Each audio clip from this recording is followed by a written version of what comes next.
எல்லோருக்கும் வணக்கம். இன்றைக்கு நம்ம இந்த பதிவில் என்ன பார்க்க போகிறோம் அப்படின்னு நீங்கள் பார்த்தீங்கன்னா, குபேர வசியம் ஏற்பட செய்ய வேண்டிய பூஜை முறை. அதாவது குபேர வசியம் ஏற்பட பூஜை செய்யும் முறை. வாங்க பதிவுக்குள்ளே போகலாம். பதிவை எங்கேயுமே ஸ்கிப் பண்ணாமல் முழுமையாக பார்த்து பயனடையுங்கள்.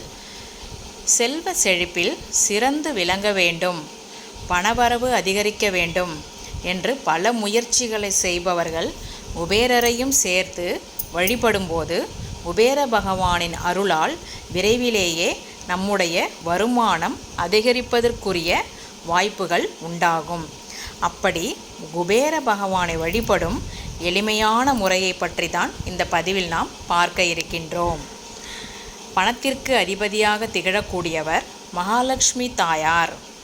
அதேபோல் குபேர பகவானும் மகாலட்சுமி தாயாரின் கணவராக திகழக்கூடிய பெருமாளே தன்னுடைய திருமணத்திற்காக குபேரரிடம் இருந்துதான் பணத்தை கடனாக வாங்கி இன்றளவும் வட்டி கட்டி கொண்டிருக்கிறார் என்று திருப்பதி சம்பந்தப்பட்ட புராணங்களில் நாம் கேள்விப்பட்டிருக்கின்றோம். அந்த அளவிற்கு செல்வ செழிப்புடன் இருக்கக்கூடியவராகவும் அனைத்து விதமான செல்வங்களையும் தன்னகத்தே கொண்டவராகவும் திகழ்பவர்தான் குபேர பகவான். அப்படிப்பட்ட குபேர பகவானுக்குரிய சிறப்பு மிகுந்த கிழமையாக திகழ்வது வியாழக்கிழமை. அதுவும் மாலை 5 மணிக்கு மேல்தான் குபேர காலமாக கருதப்படுகின்றது. அதனால்தான் குபேரருக்குரிய பூஜைகளை நாம் வியாழக்கிழமை மாலை நேரத்தில் செய்ய வேண்டும் என்று நம்முடைய முன்னோர்கள் கூறுகின்றார்கள். குபேரரை வசியம் செய்வதற்கு என்று பல வழிமுறைகள் இருந்தாலும் அவற்றுள் மிக எளிமையான ஒரு வழிமுறை உள்ளது. அது என்ன என்பதை பார்க்கலாம். வியாழக்கிழமை மாலை 6 மணியிலிருந்து இரவு 8 மணிக்குள்ளாக இந்த வழிபாட்டை நீங்கள் செய்யலாம். இந்த வழிபாட்டிற்கு நமக்கு 9 நாணயங்கள் வேண்டும். அது 1 ரூபாய் நாணயங்களாக இருந்தாலும் பரவாயில்லை, அல்லது 5 ரூபாய் நாணயங்களாக இருந்தாலும் பரவாயில்லை. ஆனால் 1 ரூபாய் என்று எடுத்துக்கொண்டாலும் நமக்கு 9 நாணயங்கள் தேவைப்படும். 5 ரூபாய் நாணயங்களாக இருந்தாலும் 9 5 ரூபாய் நாணயங்கள் எடுத்துக்கொள்ள வேண்டும். வெளிநாட்டில் இருப்பவர்கள் அவர்களுடைய பணத்திற்கு தகுந்தவாறு, நாணயத்துக்கு தகுந்தவாறு ஒரே மாதிரியான நாணயங்களை எடுத்துக்கொள்ள வேண்டும். இப்பொழுது உங்களுடைய பூஜை அறையில் ஒரு தாம்பாளத்தை எடுத்து அதில் 9 நாணயங்களையும் பன்னீர் விட்டு கழுவி சுத்தம் செய்து தாம்பாளத்தில் வைத்து கொள்ள வேண்டும். ஒவ்வொரு நாணயத்திற்கும் சந்தனம், குங்குமம் வைத்து வைக்க வேண்டும். ஒன்றின் முன் ஒன்றாக அடுக்கி வைக்கக்கூடாது, தனித்தனியாக பரப்பி வைத்து கொள்ள வேண்டும்.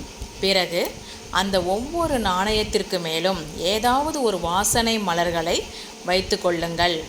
அடுத்ததாக ஒரு நெய் தீபத்தை ஏற்றி வைத்து கொள்ள வேண்டும். நெய்யால் செய்யப்பட்ட ஏதாவது ஒரு பிரசாதத்தை நாம் நைவேத்தியமாக வைக்க வேண்டும். இப்படி வைத்துவிட்டு நாம் வடக்கு முகமாக பார்த்து அமர்ந்து கொள்ள வேண்டும். ஏனெனில் குபேரருக்கு வடக்கு முகம்தான் உரிய திசை.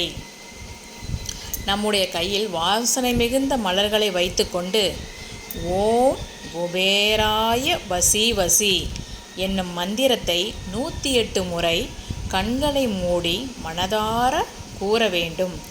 இப்படி கூறி முடித்த பிறகு நம்முடைய கையில் இருக்கக்கூடிய மலர்களை அந்த நாணயத்தில் போட்டுவிட வேண்டும். அன்று இரவு முழுவதும் அந்த நாணயங்கள் பூஜை அறையிலேயே இருக்க வேண்டும். மறுநாள் வெள்ளிக்கிழமை காலை எப்பொழுதும் போல் விளக்கேற்றி பூஜையெல்லாம் முடிந்த பிறகு இந்த நாணயங்களை எடுத்து உங்களுடைய பணம் வைக்கக்கூடிய இடத்தில், பீரோவில், கல்லாப்பெட்டியில், இல்லை எங்கு நீங்கள் பணம் வைப்பீர்களோ அந்த இடத்தில் எடுத்து 11 நாட்களும் அப்படியே இருக்க வேண்டும். அந்த நாணயத்தை செலவு செய்யக்கூடாது. 11 நாட்களுக்கு பிறகு அந்த நாணயத்தை எடுத்து நீங்கள் வேறு ஏதாவது நல்ல விஷயத்திற்கு செலவு செய்து கொள்ளலாம். இவ்வாறு நாம் செய்து கொண்டே வந்தால் குபேரன் வசியம் நமக்கு ஏற்பட்டு அதன் மூலம் செல்வம் அதிகரிக்கும், பணவரவு அதிகரிக்கும். மிகவும் எளிமையான இந்த குபேர வழிபாட்டில் விருப்பம் உள்ளவர்கள் முழு நம்பிக்கையுடன் இந்த வழிபாட்டை செய்து தங்களுடைய வாழ்க்கையில் செல்வ செழிப்பை அதிகரித்து கொள்ளலாம். இந்த பதிவு உங்களுக்கு பயனுள்ளதாக இருந்திருக்கும்னு நினைக்கிறேன். நன்றி, வணக்கம், வாழ்க வளமுடன்.